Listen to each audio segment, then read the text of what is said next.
Mesdames, Messieurs, bonsoir. Nous faisons cette vidéo aujourd'hui, c'est pour 3 raisons.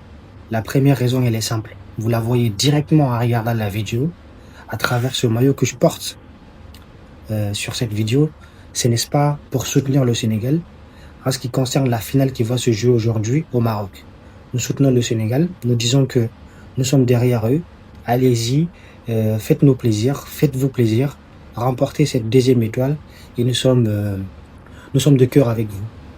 La deuxième raison, mesdames, messieurs, est donc la plus importante pour laquelle je suis en train de faire cette vidéo. Ce n'est pas par rapport aux dernières évolutions de l'actualité politique en Guinée. Hier, aujourd'hui, j'ai reçu énormément de messages des personnes en Guinée. Certains pour se moquer et envoyer les images de ce qui s'est passé au stade pour me montrer, me dire que le stade était bien rempli.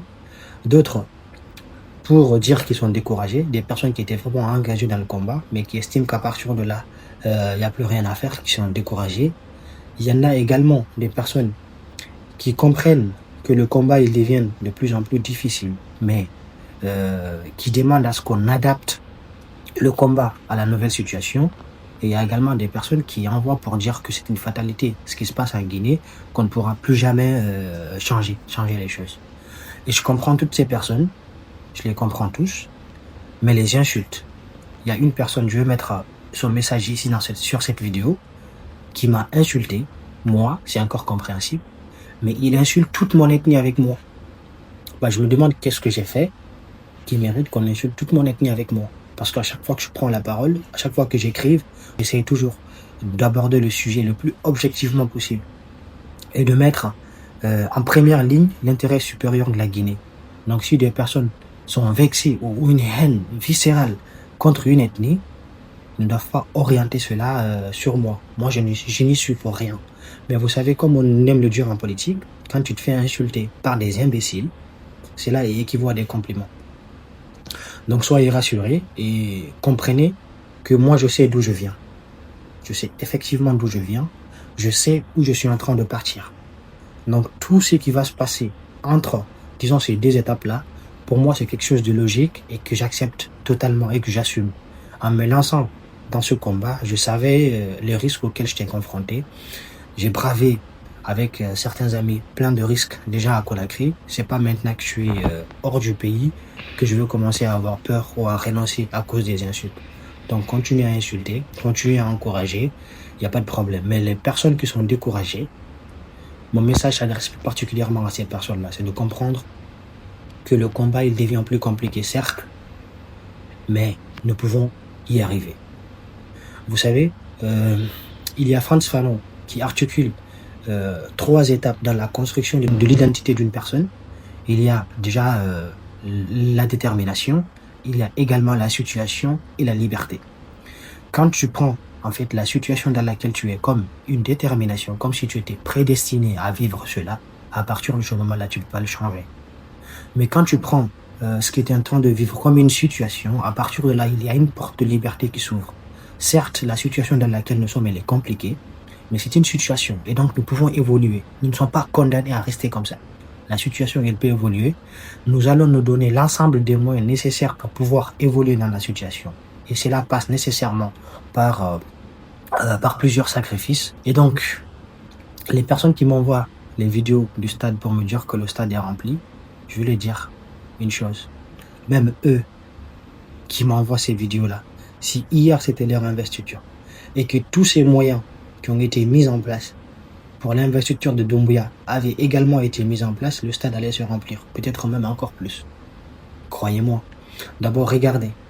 Si vous avez des amis qui sont dans l'armée, qui travaillent dans des ministères à Conakry ou autres, dites-moi une seule personne qui n'a pas été hier. Une seule personne que vous n'avez pas vu publier des vidéos étant dans le stade. Et pour la plupart en civil, même ceux qui sont dans l'armée. Moi, j'ai énormément d'amis dans l'armée. J'ai des amis qui sont dans la gendarmerie, dans la police, dans l'armée. Mais toutes ces personnes hier, il n'y a pas une seule personne qui n'a pas publié sur sa story une vidéo où il est au stade, habillé en civil, parfois en vert, parfois avec la casquette, parfois avec le short de Doumbouya. Donc dites-moi, quand on mobilise l'ensemble de l'appareil étatique, partant de l'armée, à la gendarmerie, à la police nationale, et tous les cadres des ministères, y compris les ministres, qu'on invite cette playlist d'artistes qu'on a eu hier au stade. Est-ce que cela a été un exploit? Cela n'a rien d'un exploit. Prenez les choses dans leur contexte et n'essayez pas d'extrapoler pour aller parler d'autre chose. Donc ce qui se passe, c'est extrêmement important de comprendre que le stade est rempli, mais même si c'était pas Doumbouya, avec un tel dispositif, on allait avoir le même résultat. Et j'ai vu également sur les réseaux des personnes dire que le stade n'était pas rempli. C'est faux. Le stade était bel et bien rempli. Il faut dire les choses. Le stade était rempli. Mais comment il a été rempli, c'est là la question qui mérite vraiment d'être débattue. Et est-ce qu'il y avait une chance que le stade ne soit pas rempli? Je pense que non. C'était logique, c'est pas un exploit, il n'y a rien de grandiose dans cela. Mais par contre, ce qu'on doit tirer de cette investiture de Mamadi Doumbouya, c'est deux choses. La première chose, c'est l'irresponsabilité de nos gouvernants. Ils sont irresponsables. La deuxième chose, c'est leur manque d'amour pour le peuple de Guinée. Et si on peut rajouter un troisième élément, ça va être le fait qu'ils ne nous respectent pas. Pourquoi? Pourquoi ils sont irresponsables? Ils sont irresponsables parce que ils peuvent faire les choses. Ils savent comment les faire, mais ils ne le font pas pour les choses pour lesquelles les choses devraient être faites. Je m'explique. Normalement, Conakry doit être propre, n'est-ce pas? Ils ont montré qu'ils ont tous les instruments nécessaires pour rendre Conakry propre, y compris les voitures qui peuvent laver nos routes. Même nos ponts ont été lavés ces derniers jours. Ils ne le font pas.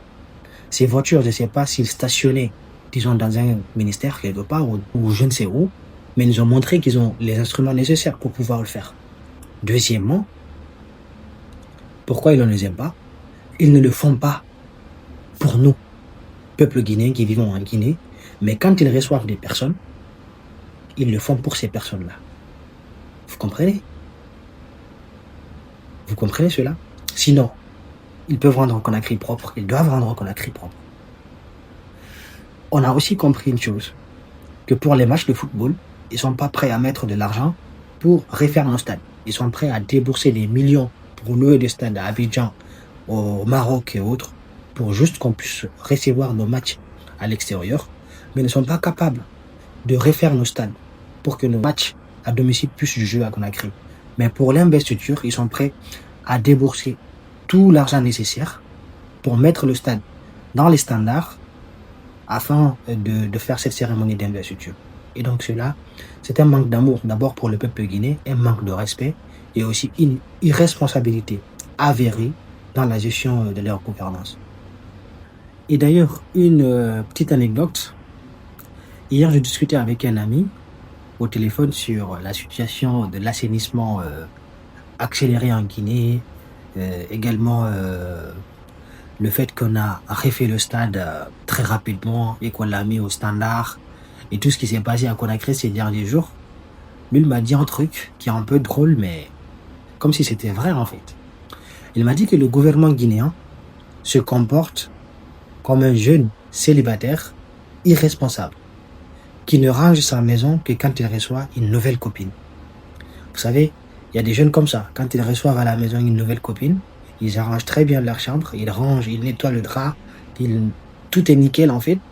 Et à partir du moment où ils sont seuls à la maison ou qu'ils sont avec leurs amis hommes et tout, la maison c'est le bordel, désordonné, des coussins par-ci et par-là, le sol dégueulasse, tu peux même pas venir les rendre visite. Donc, en tout cas, lui, c'est ce qu'il m'a dit et je me suis dit un peu que oui,